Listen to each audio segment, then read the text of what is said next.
नमस्कार, मी डॉक्टर मच्छिंद्र बांगर महाराष्ट्रातील आणि देशातील हवामान परिस्थिती संदर्भात ताजा अंदाज देणार आहे. हवामान बदलत आहे. आपण या ठिकाणी बघतो की जे डिप्रेशन महाराष्ट्रावरून वरती सरकलं ते आता जवळपास मध्य प्रदेशच्या पश्चिमी भाग, राजस्थानचा आणि गुजरातच्या काही भागामध्ये सक्रिय आहे. अजून ते संपलेलं नाही, परंतु त्याच वेळेस आपल्याला या ठिकाणी दक्षिणेला मोठ्या प्रमाणात बाष्प तयार होत आहे. त्याच वेळेस या ठिकाणी देखील मोठ्या प्रमाणात बाष्प आहे. त्यामुळे भविष्यामध्ये जे खंड अपेक्षित आहेत त्या खंडावर परिणाम होतो का हे देखील आपल्याला बघावं लागणार आहे. शिवाय दक्षिण भारताच्या या सर्व भागामध्ये देखील पावसाळी वातावरण तयार झालं आहे. या ठिकाणी आपण बघतो डिप्रेशन संपलंय, परंतु विदर्भातून हे डिप्रेशन गेल्यामुळे त्याचा महाराष्ट्राला खूप फायदा झाला. उत्तर महाराष्ट्र, मराठवाडा, विदर्भातील दुष्काळ पूर्णपणे नियंत्रित झालेला आहे.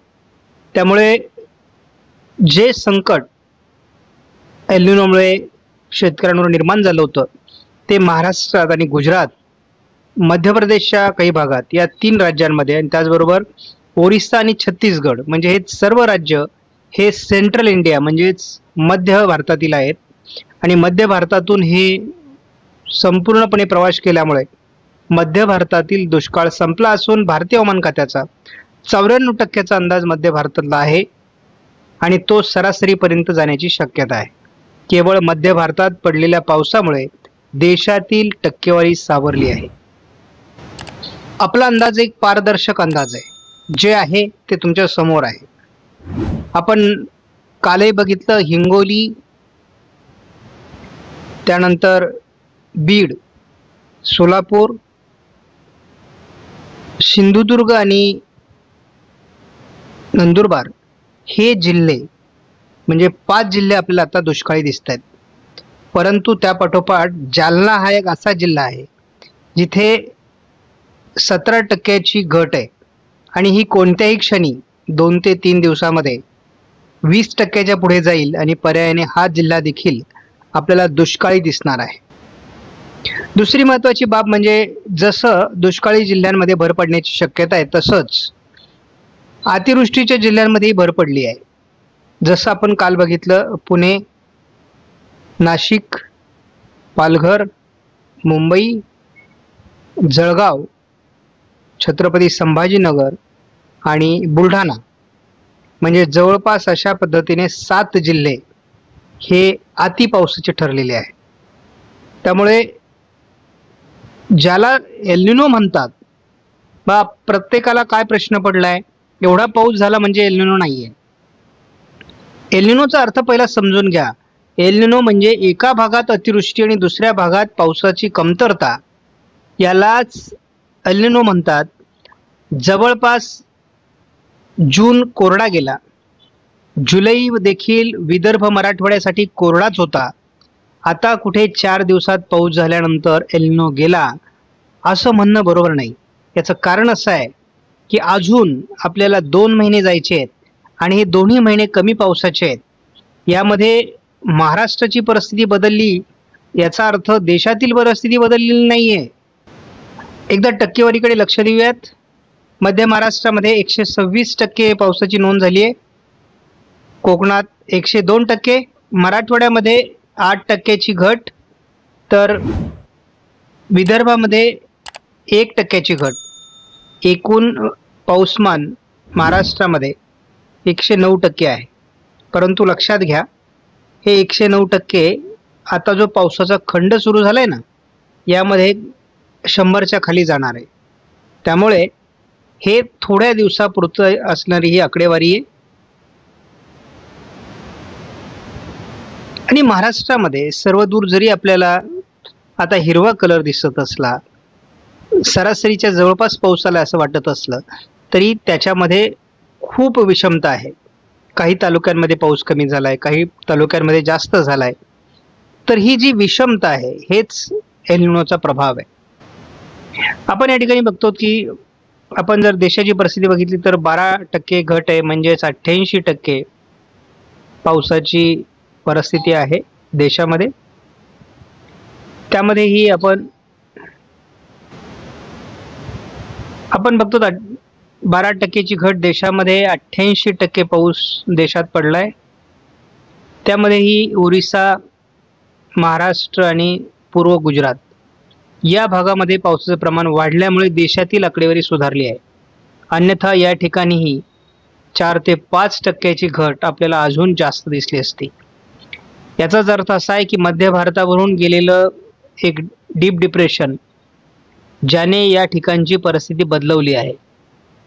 आणि महाराष्ट्रातले शेतकरी खरोखर भाग्यवान आहेत की ज्यांना या डिप्रेशननी दुष्काळ नियंत्रणासाठी मदत केलेली आहे.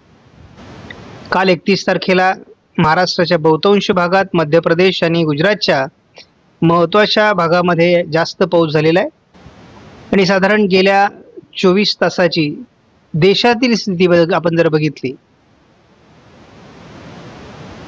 तर आपल्या लक्षात येईल की आपण देशाचं चित्र जर बघितलं तर आपल्याला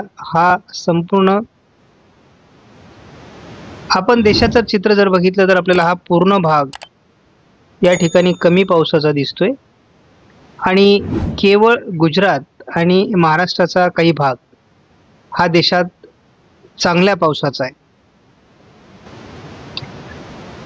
जे डिप्रेशन आता शेवटच्या टप्प्यामध्ये आज होतं त्याचा आता जवळपास शेवट झालेला आहे आणि या ठिकाणी त्याचा प्रभाव आज आणि काल जास्त राहिला. महाराष्ट्रात देखील गेल्या 24 तासात पाऊस झालेला आहे, परंतु मराठवाड्याच्या दक्षिणी भाग आणि पश्चिम महाराष्ट्र, मध्य महाराष्ट्रात याचं प्रमाण कमी होतं. विदर्भात तुरळक पाऊस झालेला आहे. उत्तर महाराष्ट्रात मात्र कालही गेल्या 24 तासात अतिवृष्टी होती. कोकणातही हलक्या मध्यम स्वरूपाचा पाऊस झालेला आहे. मात्र आता या पावसाच्या प्रमाणात केवळ घाट माथ्यावर आपल्याला पाऊस बघायला मिळेल. इतरत्र थोडा पूर्व विदर्भात पाऊस असेल, परंतु इतरत्र पावसाचं प्रमाण कमी होण्याची शक्यता आहे. आमच्या शेतकऱ्यांचा एक स्वभाव आहे की पाऊस झाला, डिप्रेशन आता वेलमार्क लो प्रेशरमध्ये असून ते जवळपास राजस्थानपर्यंत पोहोचलंय. मात्र त्याचा प्रभाव आता बऱ्यापैकी कमी झाला आहे. महाराष्ट्राच्या दक्षिणेकडून पाऊस जरी उघडला असला तरी कोकण किनारपट्टीला अजून जोरदार सरी होत आहेत. आणि आपण या ठिकाणी बघतो की उद्या भारतातला बराच पाऊस उघडेल, मात्र कोकण किनारपट्टीला आपल्याला पाऊस होताना दिसणार आहे. 4 तारखेला बंगालच्या उपसागरात काहीतरी हालचाली होण्याची शक्यता JFS मॉडेलने व्यक्त केली आहे. आणि या सिस्टम संदर्भात काही हालचाली होतात का यावर आपण लक्ष ठेवून आहोत. महाराष्ट्रामध्ये किरकोळ पावसाळी परिस्थिती आपल्याला 3 आणि 4 तारखेला असू शकते, परंतु विशेष पाऊस नाही, हा स्थानिक स्वरूपाचा पाऊस आहे. काही ठिकाणी तो चांगला देखील मोठ्या थेंबाचा पाऊस असेल. सौम्य खंड देशामध्ये सुरू होतोय हे मात्र लक्षात घ्या.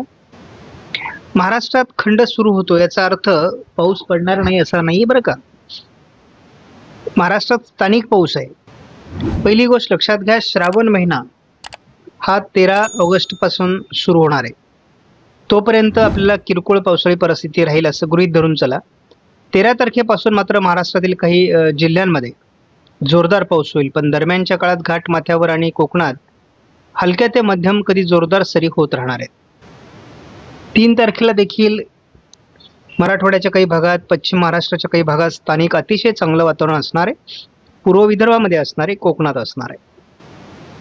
4 तारखेला देखील विदर्भातील खास करून पूर्व विदर्भ, नांदेड, लातूर, धाराशिव, सोलापूर, सांगली आणि घाटमाथा या ठिकाणी पावसाचा अंदाज आहे. शिवाय महाराष्ट्रात अंतर्गत भागात देखील स्थानिक वातावरणाच्या निर्मितीतून पाऊस पडण्याची शक्यता आहे. मग याचा अर्थ खंड नाही आहे का? खंड म्हणजे एकूण पावसाचं प्रमाण कमी होतंय, किरकोळ स्थानिक पावसाचं वातावरण आहे. आपण थोड्या वेळासाठी जर बघितलं तर आपल्याला गुजरात आणि राजस्थानच्या काही भागात अजूनही या सिस्टमचा प्रभाव दिसतोय, परंतु त्याचा जोर, तीव्रता कमी झालेली आहे. महाराष्ट्रात मात्र आपल्याला स्पष्टपणे कोकण किनारपट्टीला स्थानिक स्वरूपाचं अतिशय चांगल्या प्रकारचं पावसाळी वातावरण आहे. उर्वरित महाराष्ट्रात किरकोळ ठिकठिकाणी पावसाळी वातावरण तयार होईल, परंतु आपल्याला उद्या दिसतंय की बहुतांश ठिकाणी पाऊस उघडलेला आपल्याला बघायला मिळेल. किरकोळ दुपारी काही ठिकाणी स्थानिक पावसाचं वातावरण तयार होईल काही ठिकाणी मेघगर्जनेसह पाऊस सुद्धा होऊ शकतो. विशेष करून आपण बुलढाणा जिल्हा आहे किंवा लातूर आणि परभणीच्या दरम्यान आपल्याला काही वातावरण आहे. सोलापूर जिल्ह्यात काही वातावरण आहे. इकडे चंद्रपूर जिल्ह्यामध्ये काही वातावरण आहे. अकोला अमरावतीमध्ये पावसाळी वातावरण आहे. असं वातावरण तयार होईल, परंतु हा फार मोठा पाऊस नाही आहे, कुठली सिस्टम नाही आहे, स्थानिक वातावरण आहे. त्यानंतर आपण बघतो की 3 तारखेला महाराष्ट्रामध्ये अतिशय छान पाऊस होणार आहे.